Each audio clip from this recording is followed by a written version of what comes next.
Now to our Q&A section, where we look at a question put out there for the online community to come up with an answer to. Something like the famous Yahoo Answers site. The one we've chosen is called jehu.com, and the answers are often voted on by other net users depending on how useful or sometimes just how interesting they feel they are. The questions can be sometimes light-hearted, but they can also be revealing. And today's question asks, why is it harder for people to feel happy when they get older?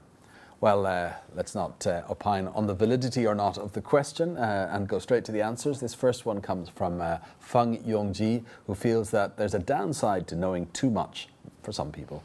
You have lost your curiosity. A net user called Tangseer feels it's down to a loss of innocence. The fact is, there are lots of unhappy things in life. The only reason we were happier when we were young is that our parents shielded us against much of that unhappiness. This answer from Li Ruguo feels it depends on a real or perhaps perceived narrowing of possibilities as one gets older. When we were young, we felt the possibilities for our future were endless. But when we grow up, we realize that, for lots of people, there aren't actually that many choices. So how can we feel happy? A net user called Peter Z feels it's down to less willingness to be impulsive. When we were young, if we wanted to do or say something, we just did it. But when we grow up, before we decide what to do or say, we have to take a lot of things into consideration. We can't really be ourselves anymore. This net user suggests a tendency to avoid extremes as one of the possible reasons.